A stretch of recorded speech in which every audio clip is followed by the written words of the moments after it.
What's going on, everybody? After back with a brand new video. Before we begin, don't forget to subscribe to that channel. Turn the bell notification on so every time there's content like this, information on helping you build your credit and get ahead financially, you'll be first to be notified.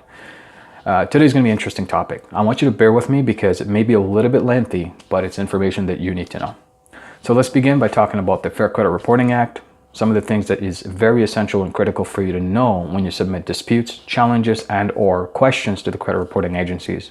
And of course, ultimately, we'll go a little bit and touch up on authorized users as well as primary trade lines, more specifically on backdated primary trade lines. Okay, so let's begin. The first thing we're going to talk about is the credit reporting agencies.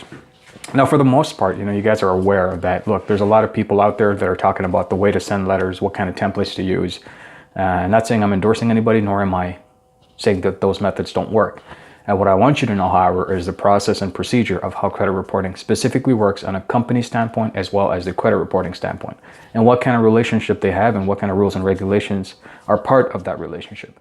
Now, for most of you guys, you guys are trying to fix your credit. You're trying to go out there, trying to learn information content, subscribing to multiple channels and watching a lot of great videos. But most probably you have a lot of questions in your mind that you're unable to ask, possibly because you're not sure of what to ask or possibly because you don't know what direction your question or how to phrase that question.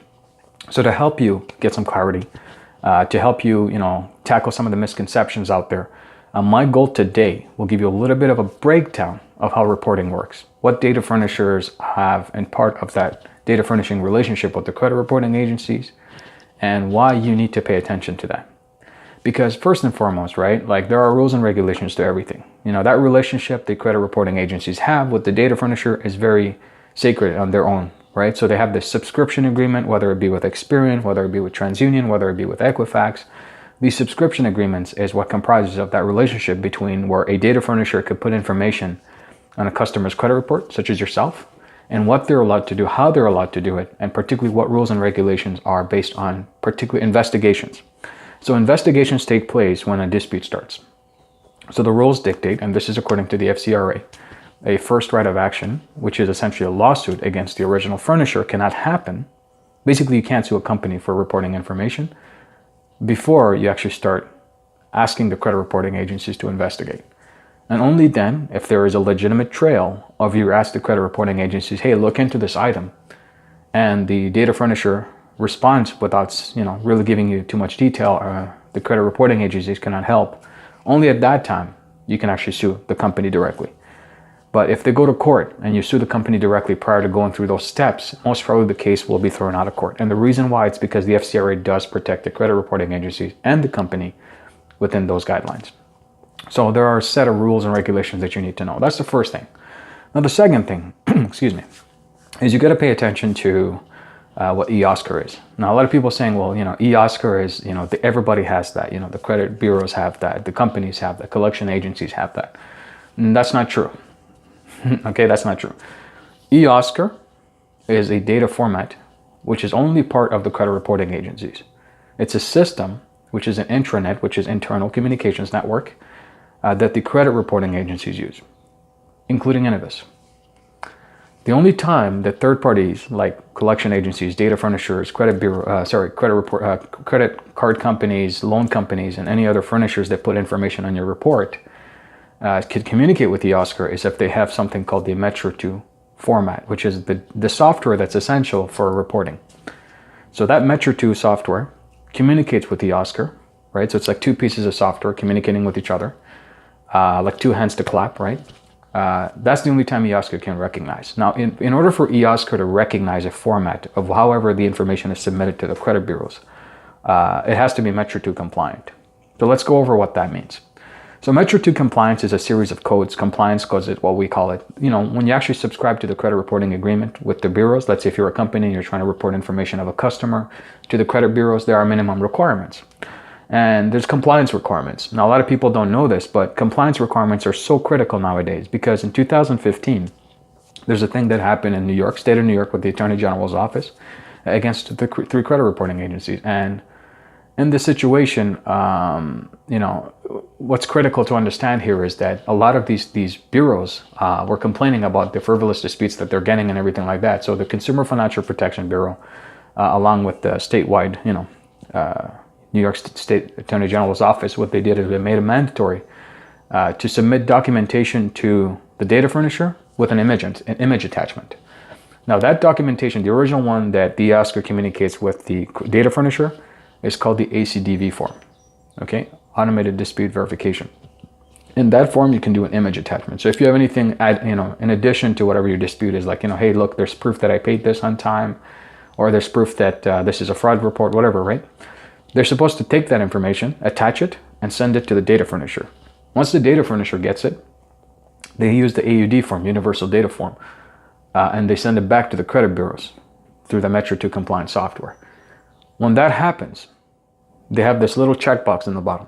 That checkbox states, I certify 100% through accuracy that this information being submitted to the credit reporting agencies is in fact 100% compliant to the Metro 2 format in general and to the EOSCR, as well as the accuracy of this item. When that happens, that itself is a sworn testimony. If they were ever to pull up in court through a discovery process, through interrogatories, that's the process that they use. So when that information goes out to the credit reporting agencies and they pick it up, what they can do from that perspective is say, okay, well, look, based on these guys, the information that you submitted, the dispute that you're doing, or whatever it is, has been verified, is accurate. Now, a lot of people will say, well, we need documentation, signed wet ink signature. We need to make sure that they actually have a contract, right? Like credit, for example, collection agencies and all that stuff, right?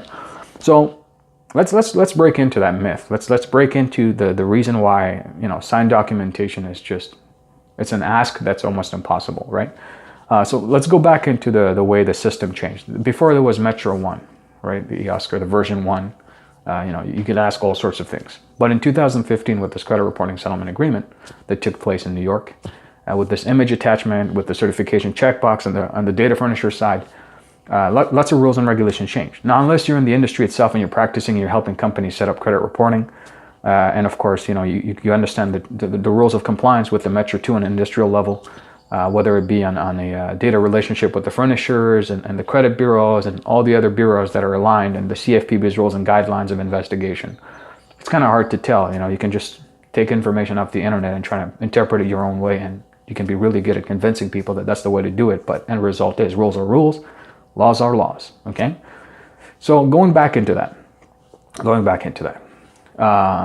So there's a lot of we can say law firms that investigated this item, and of course, because it's a white paper they want to write, right? And they want to be known, they want to get some exposure, branding for their law firms, so they wrote multiple white papers. And part of those white paper documents, there's a lot of law firms. It's a consortium. The rule is that you don't have to have documentation or signed agreements anymore, because when you certify with that checkbox from the data furnisher sending it, through the Metro 2 to the credit bureaus, it's basically a sworn testimony almost, right? So if there's in a process of discovery, if you see that, it's a heavy penalty, all right? It's not a heavy penalty under the FCRA, right? It's a heavy penalty under civil law, and it's practically like almost criminal, right? Because it's perjury. So, you got to think about that. FCRA violations like $1,000. It's not really, it's a cost of doing business for a lot of these big bureaus. They don't care. It's like they won't take you seriously. But when you start bringing in civil, criminal, stuff like the CFPB, which is the regulator that governs all the financial networks, their incidents, they can charge $100,000 per incident. So they're a little bit more severe than your FCRA violations. Of course, I'm not saying that you shouldn't rely on FCRA violations. By all means, you should. But, pay attention to these type of things, right? Now, with that said, you got to understand that, that's a general rule of thumb. So they don't need documentation. And let me ask you this.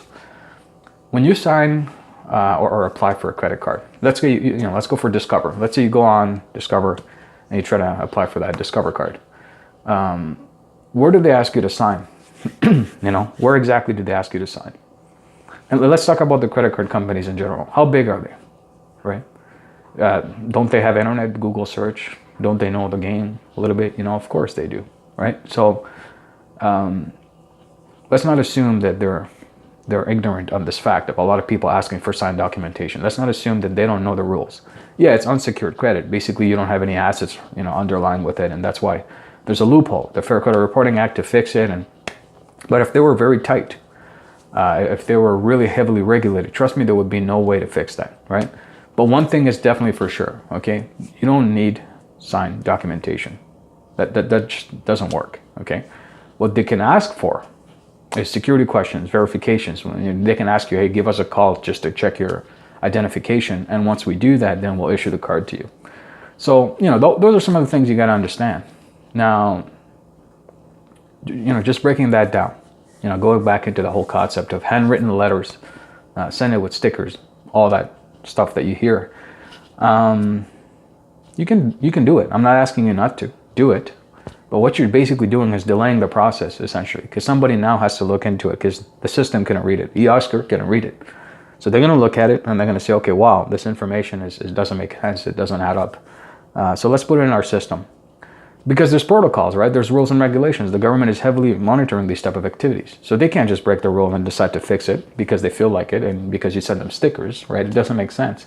So there are rules and regulations. So they're going to look at it and say, okay, well, this is how it's supposed to be. And they're still going to have to follow through the compliance codes based on the Metro 2 compliance, okay? And once they do that, it's the same as you sending in, a regular typed up template or whatever it is. It doesn't really change. It's just a little bit extra step, which is why I say, like, don't bother. Don't spend your beautiful handwriting on something and then send it off and only to have it basically come back the same process. Now, you're going to ask me, like, hey, Ali, but these things work and I get results. I'm really good at this. Yes, of course you're going to get results. Okay, of course. But sometimes you may not. Now, I'm talking about those times that you're going to have difficulty with. I'm going to talk about those times that what if one day this catches up and they shut down that loophole, and now what are you going to do, all right? I'm talking about that time for you to be prepared and educated. I'm talking about even now. So let's look at that. Now, we discussed compliance, right? We talked about rules and regulations, the data reporting. So you can actually ask the creditor, after the dispute comes back verified or, whatever it is. Hey, look, the credit reporting agencies are telling me, right, and I'm giving you a hint here, okay? The credit reporting agencies are telling me that you certified that this item is valid. But I have some questions for you. How can this be valid based on A, B, C, D, right? And then you send them a letter. So typically, you would CC the credit reporting agencies on it. So you send a copy to the data furnisher or the original creditor or collection agency, whatever, right? And you would send the same letter, photocopied of course, to the credit reporting agency, whichever credit reporting agency is misreporting this or the inaccuracy, whatever.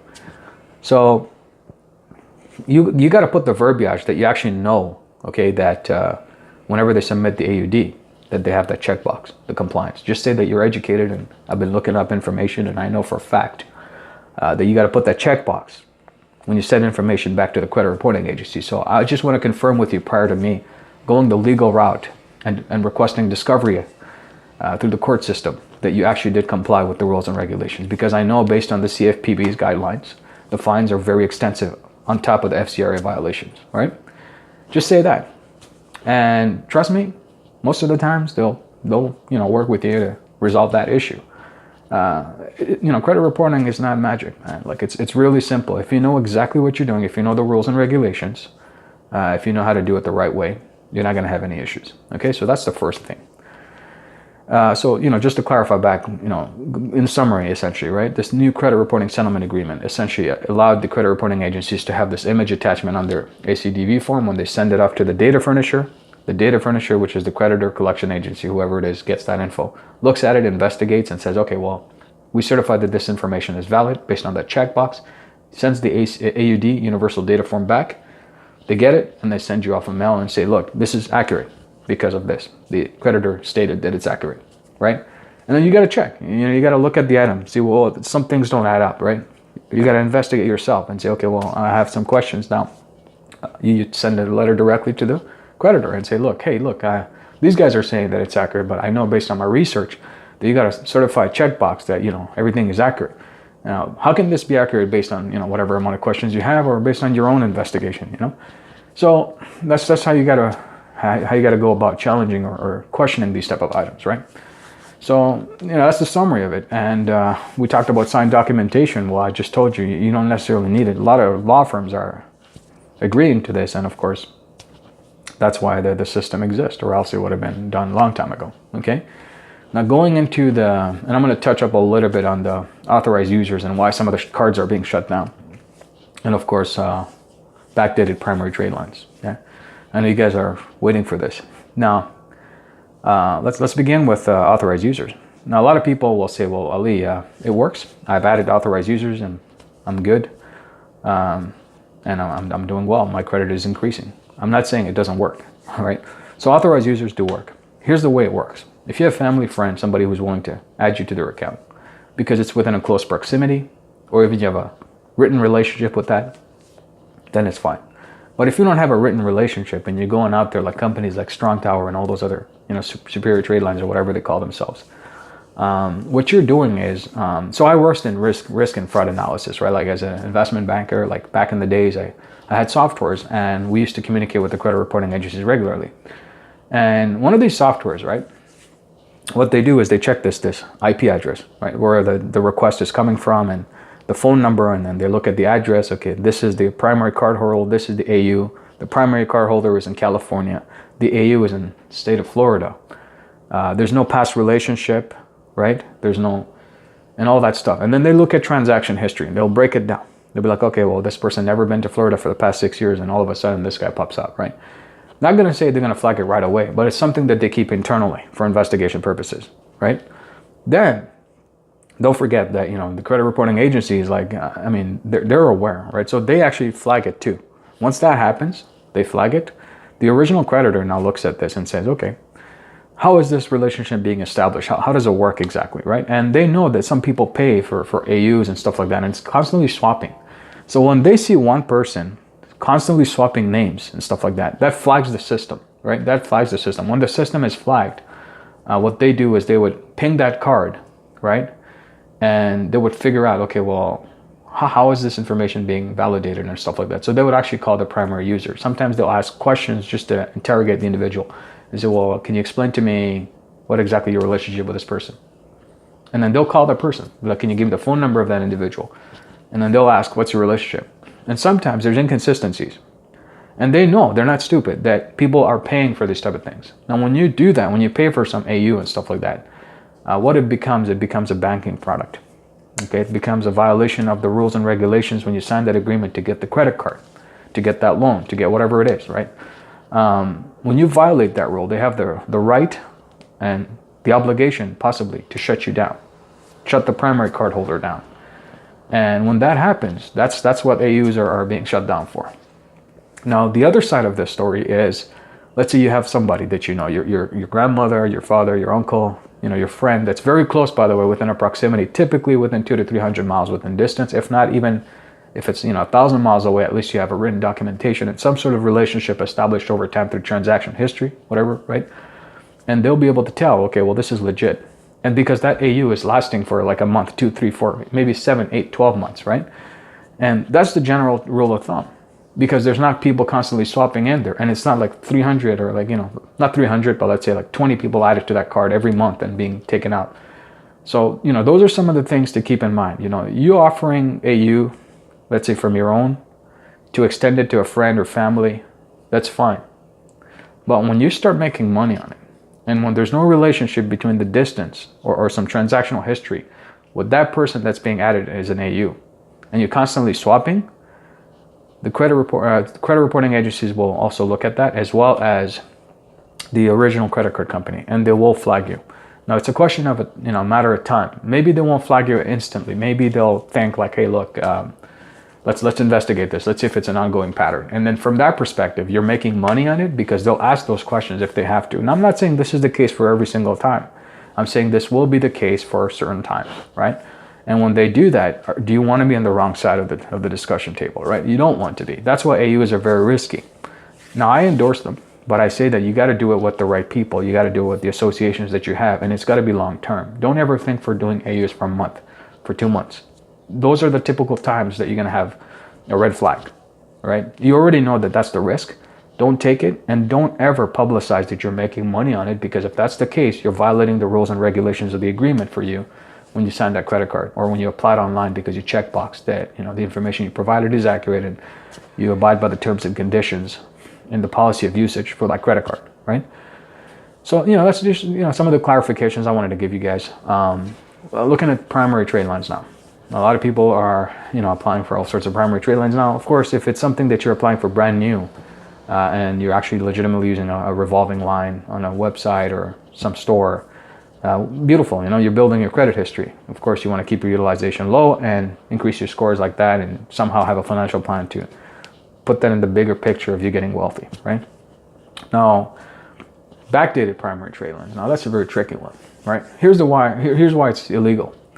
First of all, when you sign the subscription agreement for credit reporting, I know this because I've seen it. I help a couple companies set them up, particularly in recent years. You swear under testimony, like, as a judgment proof thing. And you say, look, whatever I do is going to be 100% compliant, accurate, and timely. Timely means if you report an item that's backdated and you don't have original documentation or some sort of agreement, electronic trail on that piece of item, you're violating, you're violating the subscription agreement with the credit reporting agencies. That puts you at a very big risk. They can actually terminate that and red flag you and your personal name, okay, and your business. Now, that's something to think about. And that's why it doesn't work. And the only time you can actually do that, you can actually backdate up to 6.5 years, just to give you a heads up, right, is if you have a loan that's been paid out. But you have to have documentation based on that. So 6 years ago, let's say 6.5 years ago, you issued a loan to somebody, they paid it off, it was a 12-month term, and you have it recorded, you can add that. You can add that installment loan on the system. That's the only time you can do a backdated trade line. So, but when it comes to new accounts, you can record the payment history now. For example, let's say if I'm doing a company and I want to report it, I want to help you guys, and I start taking payments now, but I'm not able to report unless I have X amount of clients, which is the rules, right? But at least starting from today to whatever time it is, I create a credit application for you, and I document that. So I document in and out, right? Like the payment in, balance there, payment in, balance there. And let's say it takes me about 8 months to start reporting to the credit reporting agencies. Now, in that 8-month period, now I'm finally reporting, you have already 8 months of payment history because I started creating the legit documentation from the day 1 to 8 months down the road. And that could be backdated. So there's no shortcut, If there is, it's risky. So just be careful. I just wanted to clarify that. I wanted to clarify everything today on the Metro 2 side. I wanted to clarify the authorized user. I wanted to clarify the credit reporting settlement agreement, the primary trade lines, the age primary trade lines, and what you're allowed to do and what you're not allowed to do, and why as an AU user, when you're making money or you're a primary card holder, why you can potentially violate the rules and terms of agreement for using that credit card that the credit card company issued to you. Okay, so I hope that you guys stuck around, got this information, you studied what I said and took it to your knowledge, and hopefully you can make more wise decisions going forward. This is Ali Taraftar, your guide and mentor. If you haven't subscribed yet, don't forget to subscribe. Turn that bell notification on so every time there's a new video like this, you'll be first to be notified. If you like what you saw, give me a thumbs up. Give me your comments below if you have any questions for clarity. I'll be more than happy to answer. And if you want to ask me questions privately, talk@bestcreditresources.com. Again, that's talk@bestcreditresources.com. Either way, I'm going to leave it below this video for description purposes. And I hope to see you guys next time. Bye for now.